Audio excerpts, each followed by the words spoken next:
ভেনেজুয়েলার রাজধানী কারাকাসে বয়স্ক নাগরিক ও সাধারণ মানুষরা অস্ত্র হাতে খোলা রাস্তায় নিচ্ছেন প্রশিক্ষণ। দক্ষিণ ক্যারিবীয় অঞ্চলে যুক্তরাষ্ট্রের নৌবাহিনী হামলায় অন্তত ১৭ জন নিহত হওয়ার পর একে অঘোষিত যুদ্ধ বলেছেন ভেনেজুয়েলার প্রতিরক্ষা মন্ত্রী ভ্লাদিমির পাদ্রিনো।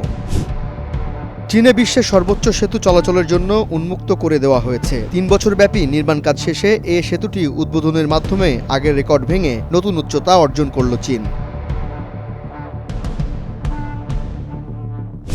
গাজা যুদ্ধে ইসরায়েল যেগুলোকে নিরাপদ মানবিক এলাকা হিসেবে তুলে ধরেছে, বাস্তবে সেসব স্থানেই প্রায় অর্ধেক ফিলিস্তিনি নিহত হয়েছেন। এছাড়া শনিবার গাজা উপত্যকা জুড়ে অব্যাহত ইসরায়েলি হামলায় অন্তত ৯১ জন ফিলিস্তিনি নিহত হয়েছেন। পাকিস্তানের খাইবার পাখতুনখোয়ার কারাক জেলার দারশাখেল এলাকায় শাহ সালিম থানায় পরিচালিত অভিযানে নিহত সন্ত্রাসীদের মধ্যে একজন বাংলাদেশি নাগরিকের পরিচয় মিলেছে। নিহত ব্যক্তির কাছ থেকে বাংলাদেশি জাতীয় পরিচয়পত্র, মুদ্রা ও ব্যক্তিগত জিনিসপত্র উদ্ধার করা হয়েছে। এতে আকাশ হামলার ক্ষেত্রে ডেনমার্কের দুর্বলতা নিয়ে উদ্বেগ দেখা দিয়েছে এবং এসব ঘটনায় রাশিয়ার সম্ভাব্য সম্পৃক্ততা নিয়ে ভয় ছড়িয়েছে।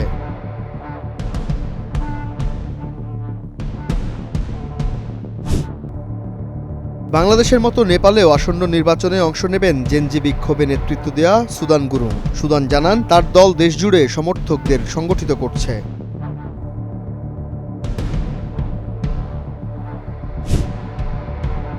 ইরানের সঙ্গে টানা ১২ দিনের যুদ্ধ চলাকালে ইসরায়েলের অন্তত ১৬ জন পাইলট নিহত হয়েছে, এমনটাই দাবি করেছেন ইরানের সর্বোচ্চ নেতার জ্যেষ্ঠ সামরিক উপদেষ্টা।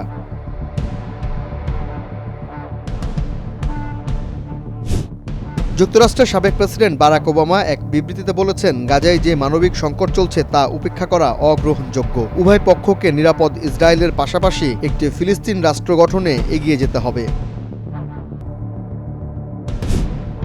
দেশি সন্ত্রাসীদের হাত থেকে কেন্দ্রীয় অভিবাসন কেন্দ্রগুলোকে রক্ষায় প্রয়োজনে পূর্ণ শক্তি ব্যবহারে অনুমতি দেওয়া হয়েছে বলেও জানিয়েছেন যুক্তরাষ্ট্রের প্রেসিডেন্ট ট্রাম্প।